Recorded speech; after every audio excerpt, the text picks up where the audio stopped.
Salut! Aujourd'hui, c'est le premier anniversaire de la chaîne. Ça me fait vraiment plaisir. Et du coup, bon anniversaire Curious Bibliothèque. Ça fait déjà 1 an sur YouTube. Ça fait 1 an que j'ai posté ma première vidéo. J'arrive bientôt aux 1000 abonnés. Je trouve ça complètement dingue. Ça me fait vraiment plaisir. Et j'avais envie de vous dire un grand merci.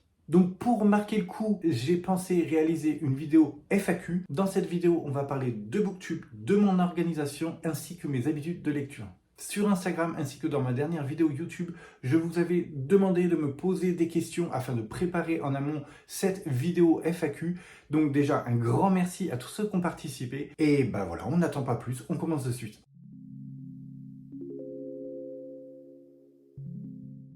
Première question, on m'a demandé le nombre de pages que je lisais par jour. C'est assez délicat de répondre à cette question parce que je ne calcule pas, je ne me donne pas non plus d'objectif, mais toujours est-il que je peux donner un ordre d'idée. Il faut savoir que le matin, je me réveille tôt, je me réveille en général vers 6 heures, sans réveil, c'est une habitude. Donc, la première chose que je fais un bisou à Arsène, je prépare mon café et ensuite, je m'installe dans le canapé à côté de lui, je lui fais des câlins et en même temps, je lis. Donc là, je peux passer à peu près 1 h 30, je vais au travail, je rentre à pied et je lis en marchant. Donc là, 2 fois 10 minutes. Et à ma pause déjeuner, le midi, donc ça c'est environ une demi-heure. Ensuite, le soir, alors le soir, normalement, avant le soir, je lisais beaucoup. Maintenant, il faut bien avouer que je lis quoi, 3-4 pages et je m'endors. Donc on est sur 1 h 30, 2 heures, un peu plus de 2 heures de lecture par jour. Pour les jours où je travaille. Après, les jours où je ne travaille pas, là, je vais pouvoir lire beaucoup plus, mais j'ai tendance à être distrait à la maison. Un petit câlin à Arsène, un petit tour sur Insta, enfin bon, voilà. Ensuite, on m'a posé la question à savoir quel était mon endroit préféré pour lire. Clairement, le canapé, avec mon chien sur mes genoux ou à côté de moi. Bon, il y a un souci, c'est qu'il ronfle. Il ronfle beaucoup.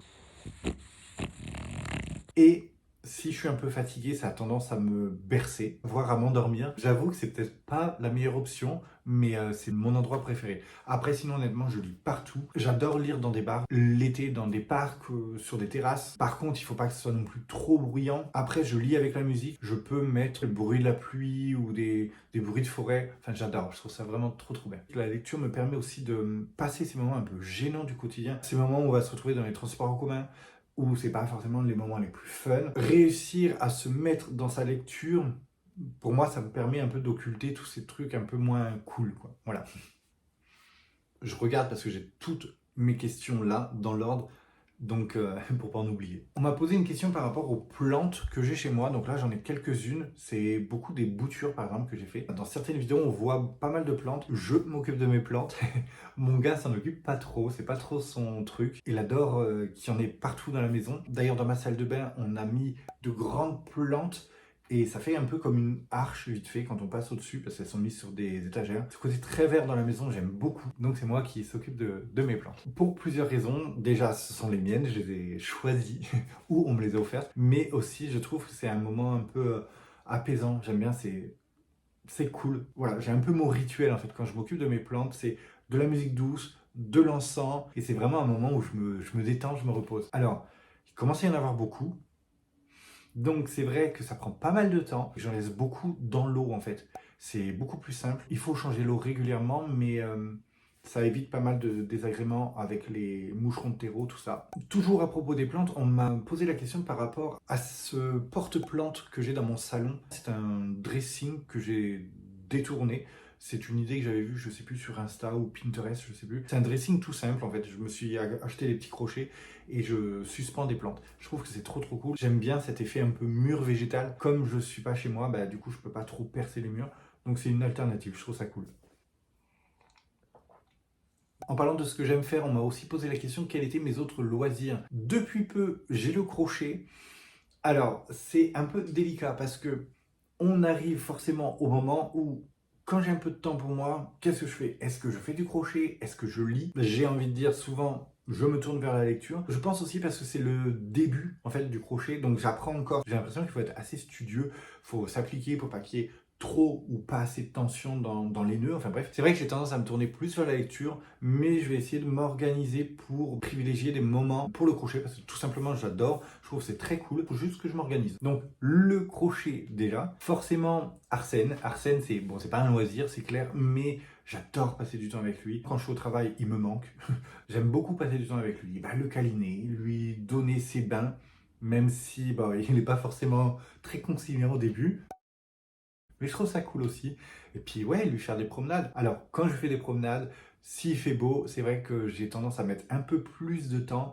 Et bah, j'avoue qu'à fois, je me pose sur un banc, il est à côté de moi, il vit sa vie et j'arrive à bouquiner un peu. Donc, je trouve ça cool. Quand il fait beau, parce qu'en ce moment, c'est pas le cas. J'adore aussi les Lego, j'adore les construire, j'adore les collectionner. J'ai un petit fait pour tout ce qui va être dino. Je vous montre. Le premier, par exemple, que j'ai, c'est celui-là. Alors là, c'est un set. Hein. Normalement, il y en a 3. Dans ce set, on est surtout sur les ossements des dinos, en fait. Hein. C'est clairement un musée. Donc, il y a le T-Rex, il y a aussi le ptérodactyle et le Triceratops, il me semble. Toujours en dino, j'ai celui-là.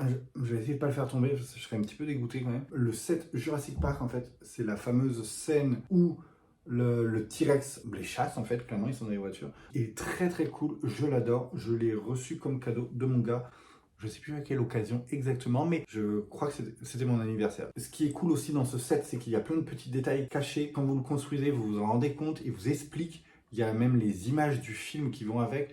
Par exemple, dans la voiture, on a les verres d'eau qui sont, vous savez, comme l'eau qui bouge. En fait, il y a des ridules dessus. Et ça fait référence à la scène où le T-Rex arrive et tellement lourd que ça fait trembler le sol. Et du coup, il nous explique tous ces petits détails-là. Il y en a plusieurs, je trouve très très cool. Et celui-là, il est sur ma table de chevet. Sinon, j'aime bien aussi les bouquets de fleurs. Donc là, on en a mélangé plusieurs pour faire un bouquet assez sympa. Je trouve ça cool, ça met des couleurs dans la maison et à construire, c'est trop fun. Un autre détail aussi, c'est que je suis pas fan des fleurs coupées. Je trouve ça un peu, je vais pas dire cruel, mais je suis pas fan, je préfère les laisser dehors. Donc là, c'est une belle occasion d'avoir des fleurs chez soi. Et enfin, une dernière passion, enfin, il doit y en avoir d'autres, mais celle qui me vient à l'esprit, c'est les jeux vidéo et les jeux de société. J'adore passer des dimanches ou même des soirées comme ça, surtout souvent c'est entre amis, les amis qui viennent à la maison, on fait une après-midi jeux vidéo ou une soirée jeux de société, enfin c'est trop trop cool. Je suis grand fan de Minecraft, je trouve vraiment que ce jeu est parfait, clairement, il vieillit pas. La découverte, la survie, l'aventure, enfin vraiment, il rassemble tout. Et en plus, on peut jouer à plusieurs, donc ça, je trouve ça vraiment génial. Donc Minecraft, le jeu que je préfère, clairement, il n'y a pas de débat. Mais sinon, j'aime beaucoup aussi Dofus. Ce jeu plein d'aventures, plein de découvertes. C'est très drôle aussi, il y a un humour un peu particulier, enfin, c'est vraiment très très bien. Là aussi, on peut jouer à plusieurs. Ben, je joue avec mon gars et c'est trop cool parce que voilà, on découvre ensemble, on avance dans l'aventure ensemble et c'est vraiment ce genre de jeu-là que j'adore. D'ailleurs, j'avais joué aussi à Grounded, ce genre de jeu avec une histoire, mais aussi où on est assez libre, en fait, d'avancer à son rythme, de découvrir, ou même de passer du temps. Hein. Moi, clairement, quelquefois, sur Minecraft, je passe du temps à pêcher, tout simplement. J'adore. Une autre question, là, c'est à propos de mes tatouages. On m'a demandé quel était mon tatouage préféré. Alors, j'en ai beaucoup. J'ai les bras, les jambes qui sont tatoués, tout le côté gauche qui a été tatoué par des tatoueurs, et le côté droit, donc que ce soit le bras ou les jambes, là, c'est plus des tatouages que j'ai réalisés moi-même. Mes tatouages préférés, parce qu'il y en a plusieurs, ça va être dur de les départager. J'ai une phrase là sur le bras, c'est Books are a uniquely portable magic. C'est une phrase en référence à Stephen King. J'ai dessiné aussi un autre tatouage, c'est celui-là. Alors, il se voit pas. Ah si, il se voit bien. Voilà, donc là, c'est un livre avec tout ce qui peut sortir de l'univers du livre. Donc, une tentacule, un monstre, une clé, voilà, enfin, vraiment, on a un cœur pour la romance. C'est un peu pour représenter différents styles de lecture. Et enfin, sur la cuisse gauche, j'ai le visage de It de Stephen King encore. Là, on a les yeux, le nez c'est fait avec le ballon rouge. Moi j'aime beaucoup. Voilà pour quelques tatouages que j'aime beaucoup. Et surtout, je vous ai parlé des tatouages en référence avec la lecture. Je pense que je vais allumer la lumière. Siri, allume la lumière du bureau. Ouais, je pense que ce sera mieux. Ça vient de m'éblouir. Ouais, ce sera mieux. On va finir avec la lumière, c'est pas grave. Il commence à faire très très gris dehors. Pourtant, c'est que le matin. Dans une autre question, on m'a demandé aussi quel était le livre qui m'a le plus marqué. Ça, j'en ai déjà parlé dans ma première vidéo que j'ai postée sur YouTube, où je vous parle des 9 livres qui m'ont le plus marqué. Donc clairement, ça reste et ça restera toujours, je pense, Dracula. Ça m'a amené à la lecture et vraiment, ça m'a ouvert les portes comme ça pour aller chercher, s'intéresser un peu plus à la lecture, donc ça restera pour toujours Dracula. Je modifie légèrement la question et je vais vous parler du livre qui m'a le plus marqué récemment. Donc c'est celui-là, Jonathan Strange et Monsieur Norrell de Susanna Clarke aux éditions Robert Laffont. Donc ce livre, il est incroyable. On est entre le roman fantastique, le roman d'aventure, il est assez épais, c'est une longue histoire, mais une très très bonne histoire. Il y a plein de détails, c'est un monde très très riche. Ce que j'aime beaucoup, c'est que dans ce livre-là, il y a des annotations de bas de page. Elles peuvent faire 2 lignes comme elles peuvent faire une page complète. J'ai trouvé que c'était très très intéressant et très malin, parce qu'en fait, ça nous apporte du détail sur l'histoire, mais pas seulement. Ça va aussi nous expliquer des croyances par rapport à ce monde, des faits divers. Voilà, ça rapporte tout un tas d'anecdotes et du coup, de manière détournée, ça enrichit l'histoire, ça nous plonge encore plus dans ce monde et je trouve que c'est incroyable. Donc, dans cette histoire, on va suivre le personnage de Monsieur Norrell. Lui, contrairement aux autres, pratique encore la magie alors qu'elle est seulement étudiée. Il va être appelé pour aider pendant les guerres napoléoniennes. Il va comme ça aider l'armée. Ça va lui donner une certaine aura, un certain prestige. Il va rencontrer le jeune Jonathan Strange. Et ces 2 magiciens vont avoir des différences d'opinion alors qu'ils étaient très liés au début. Ça va amener tout un tas d'histoires. J'ai pas forcément envie de vous en dire plus parce que déjà c'est très riche et je risque de m'emmêler les pinceaux. Mais surtout, je pense qu'il faut mieux le découvrir. Enfin, clairement, une histoire comme celle-là, j'étais content de rien connaître dessus et je me suis laissé vraiment porter dans cette histoire. C'était incroyable. Donc voilà, ça c'est vraiment pour le livre qui m'a le plus marqué dernièrement. Je tiens à remercier Cornelius parce que c'est grâce à lui que je l'ai lu. Il en a parlé dans des live Twitch. Il a mis l'accent sur le fait que c'était vraiment incroyable. Enfin, on est pris dans cette histoire et clairement il n'a pas eu tort. Bah, ok, la musique qui se lance, super. Ensuite, j'ai eu une question en 2 parties. La première partie, c'était quel était le livre de ma wishlist qui me fait le plus envie. Et ensuite, comment j'organise ma liste d'envie si je le fais via un site style Booknode ou Babelio. Je ne fonctionne pas avec des wishlists, c'est-à-dire que si j'ai un livre qui me donne envie, je vais être faible, clairement, et je vais l'acheter en me disant que je vais le lire très rapidement ou pas. Pour certains auteurs, quand je suis au courant des sorties à venir, je me note la date et je les achète day one. Par exemple, celui-là de Sir Cédric, Survivante, chez Michel Lafon. Un très très bon thriller, franchement, j'ai trouvé incroyable. Une histoire complètement dingue et c'est très très bien écrit. J'en parlerai certainement plus longuement. Je pense que c'est son meilleur livre jusqu'à aujourd'hui. Et voilà, comme je disais, ça fait partie des auteurs pour lesquels je vais vouloir les lire très rapidement, déjà pour éviter les spoils. Et deuxièmement, parce que j'ai très envie, j'attends leur sortie. Donc pas de wishlist, mais un coup d'œil sur les sorties à venir. Ensuite, j'avais essayé des sites style Booknode ou Goodreads. Je pense que c'est pas pour moi. Il faut un peu de temps et d'investissement pour les tenir à jour. J'arrive pas à m'y tenir. J'ai essayé aussi le cahier de lecture. On m'en a offert un, ça m'a vraiment fait plaisir. Mais en fait, je prends pas de plaisir à le faire. C'est pas pour moi. Je trouve ça très cool. J'adore voir sur Insta, par contre, les personnes qui font leur très très beau cahier de lecture, c'est colorié, il y a des ajouts de photos découpées ou quoi, je trouve ça très très beau, souvent c'est très très bien tenu, c'est très propre, c'est satisfaisant à regarder, mais c'est pas pour moi. Le plus simple pour moi, pour mon suivi, ça va être plus en fait mes stories Insta. Je poste tout ce que je lis en story et du coup je regarde dans tout ce qui est archives et je remonte sur mes stories et je vois vraiment l'ordre chronologique. Pour moi c'est vraiment le suivi le plus simple. Par contre 2025 j'ai commencé sur mon téléphone des listes en fait. J'en ai fait 2. Par exemple ici on peut voir ma liste des livres achetés en 2025. Donc je les mets dans l'ordre. Donc là j'en ai déjà acheté pas mal, effectivement. Et en fait, ce qui est cool, c'est que je peux noter quand est-ce que je les ai lus. Donc là, sur tout cela, j'en ai lu que 2 pour l'instant. Bon, c'est un bon début. Et ma deuxième liste, c'est celle-ci. C'est la liste des livres lus, ce coup-ci, en 2025. Donc là, je suis au 10e.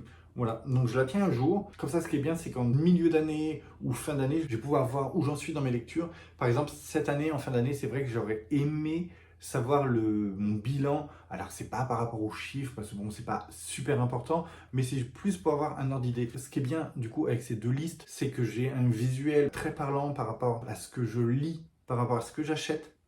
C'est-à-dire que je vois rapidement dans ma liste d'achat si j'en ai lu beaucoup ou pas. Là, par exemple, je vois que j'en ai lu que 2. Bon, c'est pas un très bon score, mais... Et du coup, je pense que ça va m'aider à raisonner un peu plus mes achats. Et ça, je trouve que c'est cool. Ensuite, on m'a posé une question par rapport à mon book calendar. Donc, pour rappel, le book calendar, c'est un défi que je m'étais lancé à moi-même. J'avais sélectionné plusieurs livres dans ma bibliothèque. J'avais fait exprès de prendre des formats, des tailles un peu similaires pour pas qu'ils trichent. Donc, ces livres-là, je les emballais dans du papier craft. Comme ça, je voyais pas à travers. Je les mélangeais, je les ai numérotés. J'ai mis tous ces petits numéros aussi dans un récipient et chaque mois, j'en piochais un au hasard. Du coup, mon défi, c'était de lire pendant le mois en cours ce livre qui correspondait à ce numéro. Donc en fait, on m'a posé une question en me disant, c'est quoi ton secret pour avoir tenu ton book calendar? Tu es la seule personne que j'ai vu lire le livre, enfin tenir en fait son engagement. Il y a plusieurs raisons pour lesquelles j'ai réussi à tenir ce challenge jusque-là, parce que c'est pas fini. Déjà, c'est des livres qui étaient dans ma bibliothèque, donc forcément, ils me donnaient déjà envie. Ensuite, c'était le seul défi que j'ai au mois, donc forcément, j'avais envie de le réussir. Comme je découvrais cette lecture en début de mois grâce au tirage, je voyais le genre que c'était. Soit un thriller, soit une romance, enfin, il y avait des styles différents. J'arrivais à me dire, dans le mois, il faut que tu lises ça. Alors, si c'est un thriller, généralement, j'adaptais mes lectures que je faisais avant pour pas que ce soit quelque chose de redondant. En parlant du book calendar, il me reste encore 4. Je vais faire ces 4 lectures et à la fin, je pense qu'il y aura une vidéo bilan justement par rapport à ce défi. Ensuite, on m'a posé la question à savoir comment j'organisais ma palle. Franchement, très très mal. J'ai vraiment pas la bonne technique.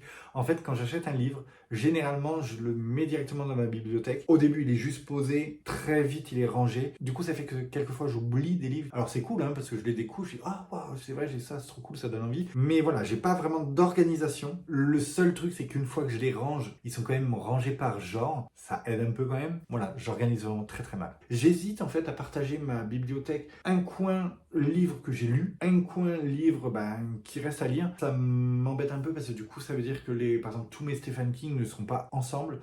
Ça, j'ai un peu de mal. Et je sais pas, je réfléchis, pourquoi pas. Si vous avez des façons d'organiser, en fait, clairement, si vous avez trouvé des trucs qui marchent bien pour vous, n'hésitez pas à m'en parler parce que franchement, j'ai besoin d'aide.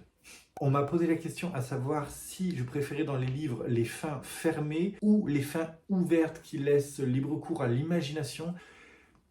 Ça dépend. Tout dépend le livre en lui-même. En fait, si le livre est un peu dans le même style, si par moment il reste un peu flou, un peu vague, et au moment où je lis la fin, si ça me choque pas, clairement c'est génial. C'est bien fait, c'est...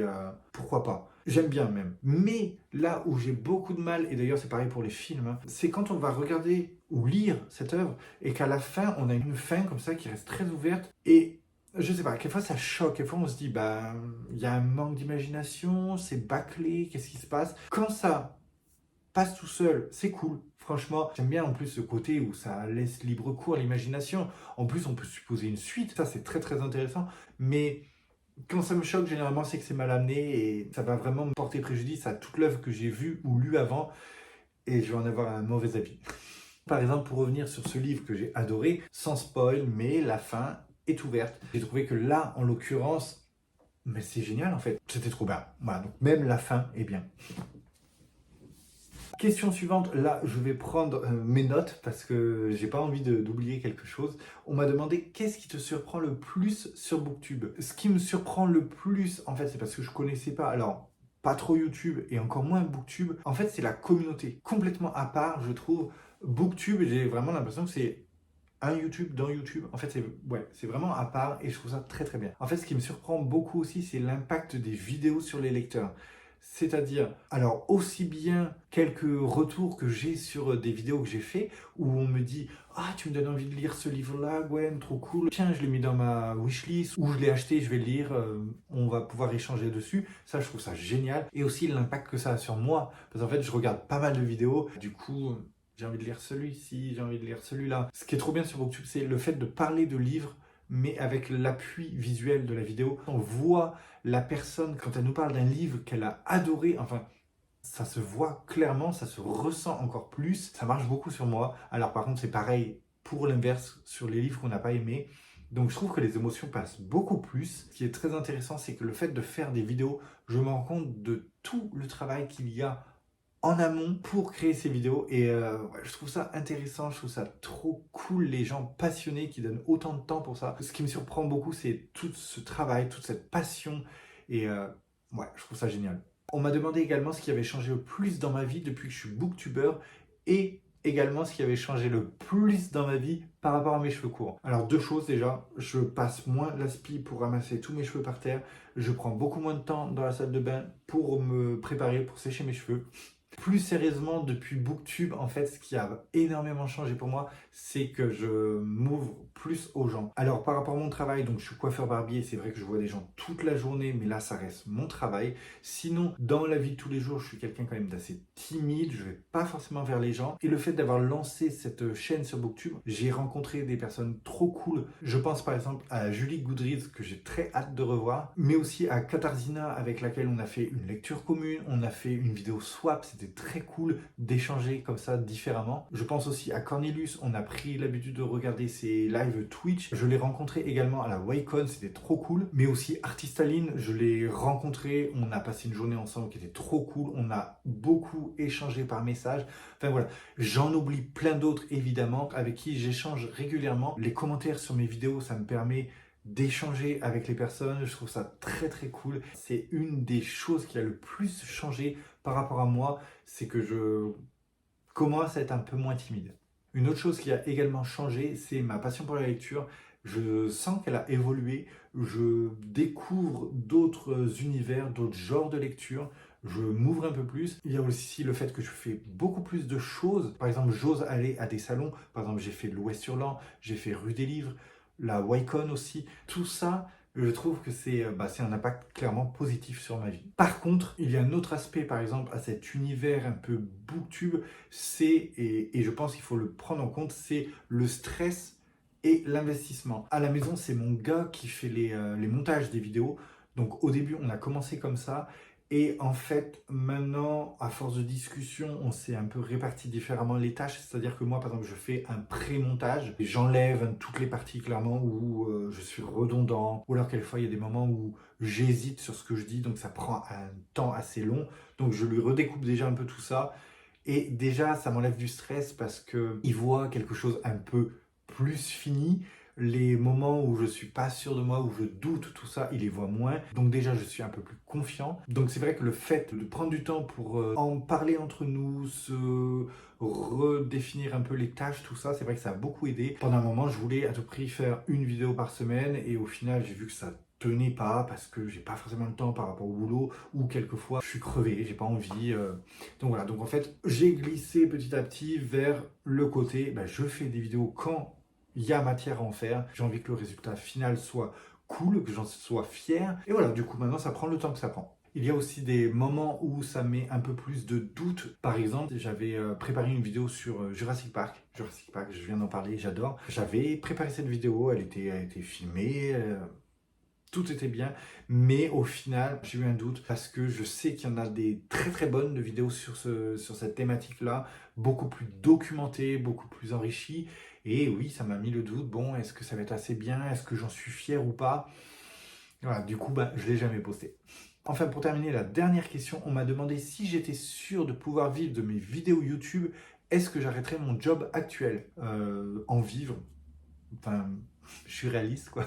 Mais clairement, c'est pas le but premier d'en vivre. Enfin, je suis réaliste. Je pense qu'il faut beaucoup, beaucoup de travail, beaucoup d'investissement et énormément de temps. Et je sais même pas si avec tous ces facteurs réunis, on peut clairement en vivre. Si j'étais sûr de pouvoir en vivre, oui. Mais par contre, je garderais quand même une petite activité en dehors, histoire de côtoyer encore des gens. Donc, soit je demanderais à avoir un contrat assez petit, je sais pas, genre 20 heures par semaine ou quoi. Ou si vraiment j'avais pas à me soucier par exemple de l'argent, j'aimerais bien par exemple faire du bénévolat dans des endroits où, pour aider les animaux. J'adorerais beaucoup. Ça, c'est vraiment s'il n'y avait pas à se soucier de ce côté financier. Après, clairement, je pense qu'on n'en est pas du tout là. C'est même pas le but premier. Le but premier, d'ailleurs, je sais même pas si j'en avais déjà parlé. C'est qu'en fait, l'idée de faire de la chaîne Booktube est venue du fait que je parlais constamment de mes lectures à mon gars, mais de manière assez décousue. Par exemple, oh là, il se passe un truc incroyable dans mon livre, ta, ta, ta, ta. Et du coup, j'essayais de replacer très rapidement le contexte. Donc, clairement, quelquefois, c'était incompréhensible pour lui. au bout d'un moment, j'ai bien vu qu'il avait du mal à suivre. Du coup, il m'a dit, bah, écoute, franchement, si tu as envie de parler de tes livres, bah, parle-en sur Internet, hein, il y a des gens qui vont t'écouter. Et voilà, c'est comme ça que c'est né. Et je trouve ça trop cool de pouvoir bah, justement échanger. Et du coup, lui, maintenant, bah, par la force des choses, comme il fait beaucoup le montage de mes vidéos, il suit mes lectures. Alors, c'est un peu frustrant parce que au cours de mes lectures, il me dit, bah, m'en parle pas, de toute façon, je vais le savoir. Un autre point délicat, par exemple, il me dit tu lis ce roman graphique, mais du coup tu vas en parler, mais je voulais le lire, du coup je vais connaître l'histoire. Ça pose des petits problèmes comme ça, mais voilà. J'aimerais beaucoup, si je pouvais avoir plus de temps, créer des vidéos peut-être un peu plus riches, qui demandent un peu plus de travail. Par exemple, faire des vidéos à propos d'un auteur en particulier, par exemple Anne Rice. Anne Rice, à travers des lectures, j'ai lu énormément de cette autrice et j'adore cette autrice. J'aurais aimé faire des vidéos peut-être un peu plus fournies, mais je suis conscient du boulot que ça demande. Voilà, ça c'est si j'avais plus de temps.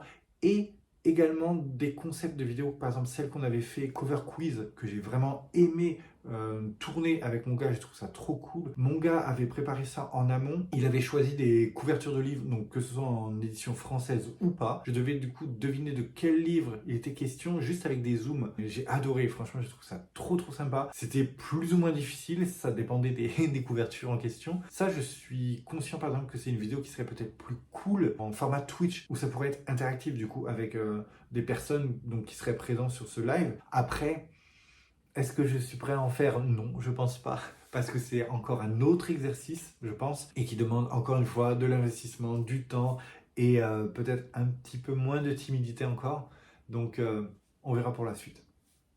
Donc voilà pour la liste de questions que j'ai reçues via Instagram ou YouTube. Je suis très content. Donc en conclusion, c'était une année vraiment enrichissante. J'ai adoré les échanges, j'ai adoré les rencontres. J'espère qu'il va y en avoir encore plein, des deux, hein, aussi bien des échanges que des rencontres. Si je devais me mettre un objectif pour 2025 par rapport à la chaîne YouTube, bah c'est lire encore, trouver de bonnes lectures, vous parler de bons livres, de livres qui m'ont plu, vous donner envie de les lire, peut-être proposer des vidéos peut-être avec un concept un peu différent, peut-être innovant, je sais pas. Donc là, je lance un appel à idées. Si jamais vous avez des envies particulières de vidéos, de thématiques, des concepts un peu différents, n'hésitez pas dans l'espace commentaire à me donner vos idées. J'ai pas encore réfléchi à ça et je pense que ça va venir comme ça au fur et à mesure, mais toujours est-il que j'ai envie voilà, de continuer, de partager encore cette passion avec vous et voilà.